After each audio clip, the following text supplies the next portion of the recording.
Buwan ng Disyembre, ang bapor ay maraming sakay na patungong Laguna at nahihirapan sa pagsalungan ng matuling agos ng Ilog Pasig. Ang mga mayayaman ay nasa ibabaw ng bapor, samantalang ang mga Indio ay mga nasa ilalim. Ang bapor ay talaga namang napakatamad at sumpong. Hay nako, mula ni isang Indyong narito, talagang bubuti ang lakad ng bapor. Habang ang donya ay nagrereklamo, ay nagkaroon ng pagpupulong kung paano masisiayos ang ilog. Madali lamang lutasin ang ilog. Ang kailangan lamang gawin ay gumawa ng isang kanal mula sa pasok hanggang sa paglabas na maglalabas sa Maynila at tatabunan ang dating ilog, Pasig. Sa gayon, iikli ang paglalakbay. Isa pa, hindi maaksaya ang lupa at mawawala ang dakong mababa. Marami ang tatango-tango na humanga sa mungkahi ni Simon, ngunit tanging si Don Custodio lamang ang sumalungat. Tawad kaibigan Simon. Ngunit hindi ako sangayon sa iyong plano sapagkat maraming salapi ang masasayang at maraming bayan ang masisira. Kung gayon, sirain ang bayan. At isa pa, saan kukuha ng mga salapi na ipasasahod sa mga manggagawa? Kung gayon, walang pasasahurin. Pagawain ang mga bilanggo. Ngunit hindi naman ito sasapat, Ginoo. Kung hindi pa sasapat, pagawain ng mga tanda, ang mga binata at mga batang lalaki.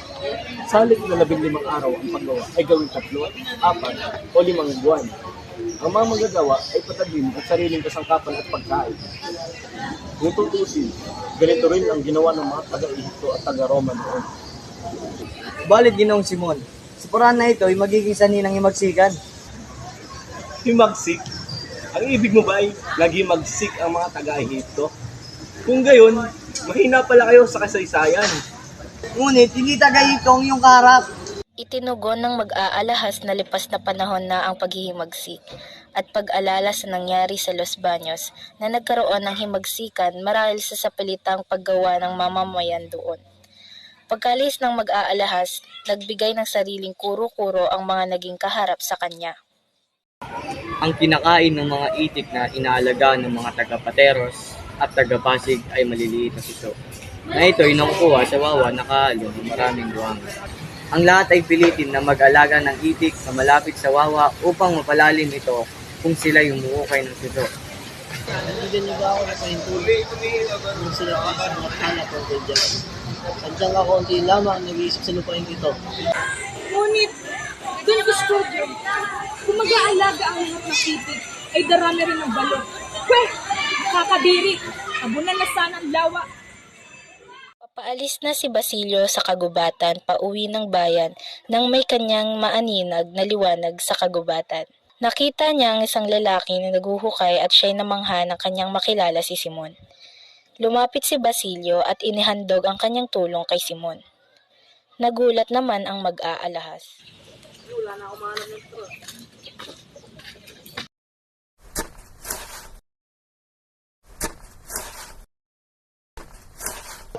13 taon ang nakakaraan nang ako'y inyong tulungan. Dahil sa pook na ito, ating inilibing ng aking ina, aking igagala kung ako'y inyong maitutulungan.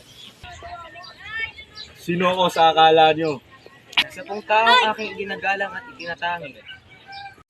Basilio, ngayon ay nabatid nyo na ang aking lihim na maaari kong ikasawi. Ngayon ay nasa sa kamay nyo na ang buo kong buhay. Maaring kayo'y aking patayin upang manatiling lihim ang aking pagkatao. Ngunit hindi ko papatayin sa pag-asang hindi ko pagsisisihan ito upang maisa katuparan ang aking layunin. Alam ko yung kayo'y gaya ko rin may kailangan singiin sa lupa. Pinatay ang inyong kapatid at nabaliw ang inyong ina, ngunit hindi inusig ng lupay.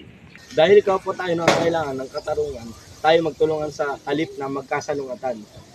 Sinabi ni Simon na siya ay umalis sa sariling bayan upang maghanda sa kanyang pagbabalik upang durugin ang tinurang pamahalaan na nagbigay sa kanya ng hinanakit. Siya'y nagbalat kayo, nilibot ang bayan-bayan at pinasok lahat ng uri ng lipunan at masaksiyan ang kasamaan at kasakiman ng mga namamahala. Ngunit isang binata ang sumulpot na nangangalandakan ng pagkakastilat, humihiling ng pag-asa sa pamahalaan. Aking karangalan po, Ginoo. Ang inyong ibinigay sa akin na pagtatapat ng inyong balak, ngunit ako'y hindi nangingialam sa politika. Aking nilagdaan lamang ang pagtuturo ng Kastila marahil inaakala kung makakabuti ito. sa pag-aaral ng aking hangarin ay magpagaling sa sakit. Sa ngayon, ikay hindi pa handa sa aking hinihintay sa pag-asa. Sa araw na nagbago ka ng paniniwala, ay hanapin mo ako sa aking tahanan sa eskolta at paglilikuran kita ng buong puso. Hindi nagpunta ng teatro si Basilio sapagkat pinili ng binata na manatili sa bahay ni Kapitan Tiago upang alagaan ng malubhang sakit nito. Anong lagay nung may sakit? Mahina na ang pulso at ayaw na kumain. Anumang oras maaari na siyang mamatay. Ang munting sulak ng kalooban o pagkainis ay ikakamatay. Tug ang ika-10 at Tulad kalahati ng sa orasan. Kinilabutan ang mag-aalahas. Sa loob ng oras ay sisiglab ang himagsikan sa isang hudyat ko. Bukas, pag-aaral at ang kamahalaan ay wala na. Wala kundi dugo at patayan. Nakahanda kami at tiyak ang tagumpay. Ang mga taong hindi tumutulong sa amin ay papalagay namin kalaban. Basilio, kamatayan o isang kinabukasan. Sa piling ng iyong bayan o ng maniniig. Magpasya ka sapagkat lumalakad ang mga sandali. Sa aking bayan o ng maniniin Magpasya ka! at ano ang dapat kong gawin? Isang bagay ang napakadali. Ako'y mamumuno sa kilusan at hindi makakalayo sa labanan.